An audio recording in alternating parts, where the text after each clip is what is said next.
दोस्तों, आज हम आपको भारत के एक ऐसे मंदिर की यात्रा पर लेकर जा रहे हैं जो कि बहुत ही अलग है।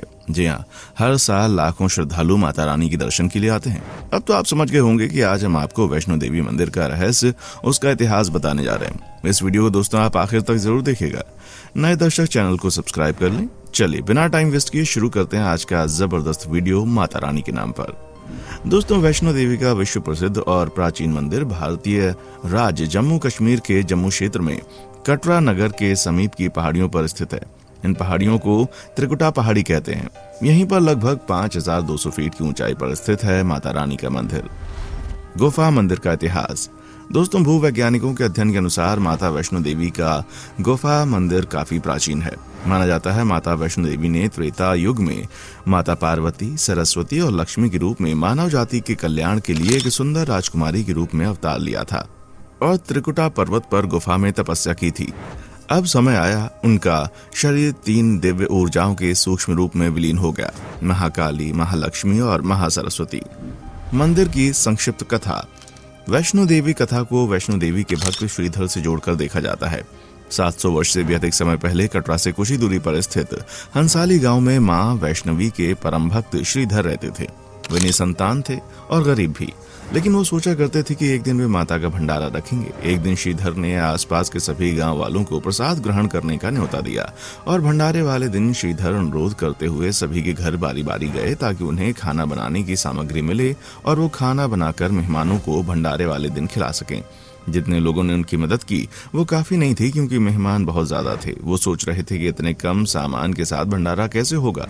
भंडारे के एक दिन पहले श्रीधर एक पल के लिए भी नहीं सो पा रहे थे, ये सोचकर कि वो मेहमानों को भोजन कैसे करा सकेंगे। वो सुबह तक समस्याओं से घिरे हुए थे और बस उसे अब देवी माँ से ही आस थी।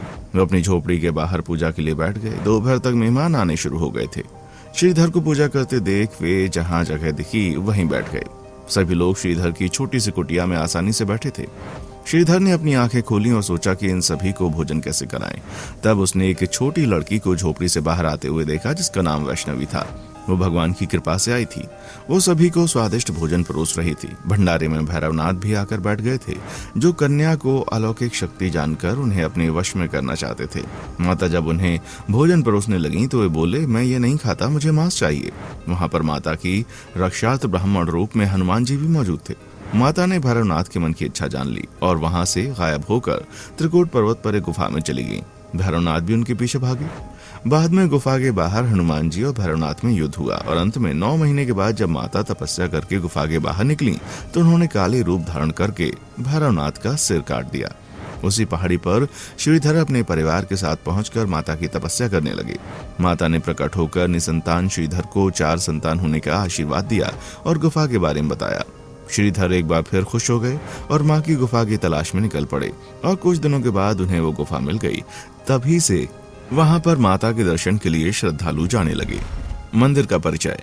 त्रिकुटा की पहाड़ियों पर स्थित एक गुफा में माता वैष्णो देवी की स्वयंभू 3 मूर्तियां हैं। देवी काली, सरस्वती और लक्ष्मी पिंडी के रूप में गुफा में विराजित हैं। इन तीनों पिंडियों के सम्मिलित रूप को वैष्णो देवी माता कहा जाता है। इस स्थान को माता का भवन कहा जाता है।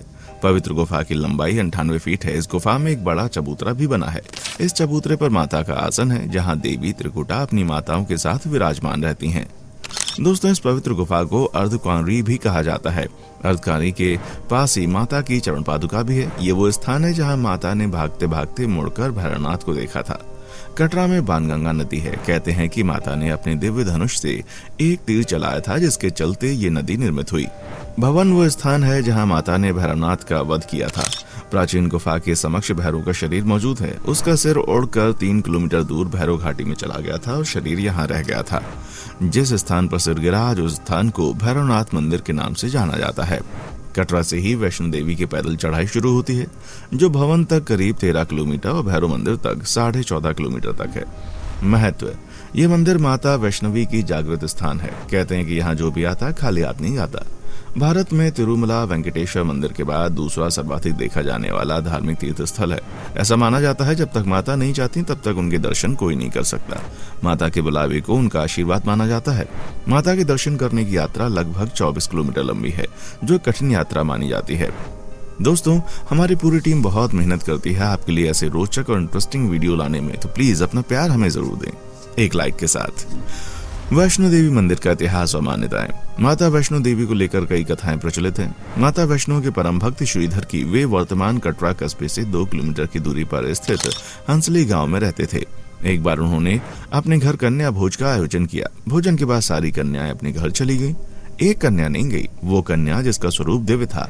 मान्यता है कि श्रीधर की भक्ति से प्रसन्न होकर माता वैष्णो ने कन्या रूप में उनको दर्शन दिए। उस कन्या ने पंडित से माता का भंडारा आयोजित करने के लिए कहा।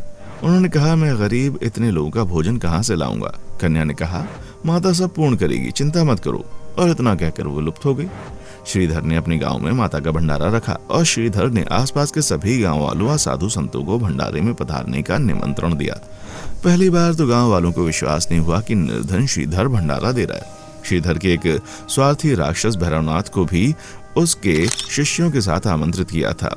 भंडारे के एक दिन पहले पंडित श्रीधर सो नहीं पा रहे थे, ये सोचकर कि वो मेहमानों को भोजन कैसे करा सकेंगे। भंडारे वाले दिन पुनः श्रीधर अनुरोध करते हुए सभी के घर बारी बारी गए ताकि उन्हें खाना बनाने की सामग्री मिले और वो खाना बनाकर मेहमानों को भंडारे वाले दिन खिला सके। जितने लोगों ने उनकी मदद की वो काफी नहीं थी, क्योंकि मेहमान बहुत ज्यादा थे। इतनी कम सामग्री और इतनी कम जगह, दोनों ही समस्या थी। वो सुबह तक समस्याओं से घिरे हुए थे और बस उसे अब देवी माँ से ही आस थी।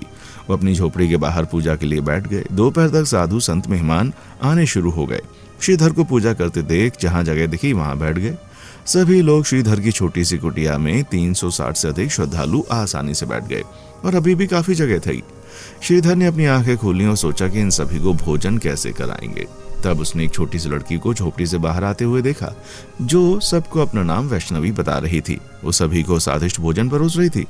भक्त श्रीधर माता के पैरों में गिर गए। भंडारा समाप्त होने को था, लेकिन पूर्ण व्यवस्था देखकर भैरवनाथ ने जान लिया कि बालिका में जरूर अलौकिक शक्तियां हैं और आगे और परीक्षा लेने का निर्णय लिया। भंडारे में भैरवनाथ ने खीर पूड़ी की जगह मांस मदिरा का सेवन करने की बात की। तब श्रीधर ने इस पर असहमति जगाई।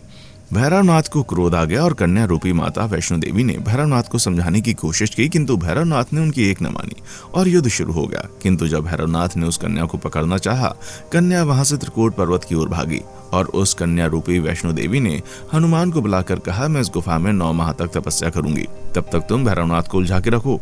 गुफा के बाहर माता की रक्षा के लिए हनुमान जी ने भैरवनाथ के साथ 9 माह तक खेल खेला। 9 महीनों तक ध्यानमग्न रहकर उनको असंख्य शक्तियां प्राप्त हुईं। भैरव द्वारा उन्हें ढूंढ लेने पर उनकी साधना भंग हुई। जब भैरव ने उन्हें मारने की कोशिश की तो विवश होकर वैष्णो देवी ने महाकाली का रूप लिया। दरबार में पवित्र गुफा के द्वार पर देवी मां प्रकट हुई। देवी ने इतनी शक्ति के साथ भैरव का सिर धड़ से अलग किया कि उसकी खोपड़ी पवित्र गुफा से 3 किलोमीटर की दूरी पर भैरव पाटी नामक स्थान पर जा गिरी। माना जाता है इस प्राचीन गुफा के अंदर आज भी भैरव का शरीर मौजूद है। त्रिकूट पर वैष्णो मां ने भैरवनाथ का संहार किया था तथा भैरव ने मरते समय क्षमा याचना की। देवी जानती थी कि उन पर हमला करने के पीछे भैरव की प्रमुख मंशा मोक्ष प्राप्ति की थी।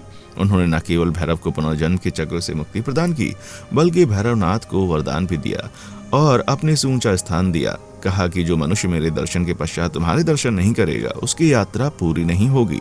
दोस्तों, आज का एपिसोड आपको कैसा लगा नीचे कमेंट सेक्शन में आकर जरूर बताएं। चैनल को लाइक, शेयर और सब्सक्राइब करें। दोस्तों के साथ ये वीडियो शेयर करें। देखने के लिए शुक्रिया।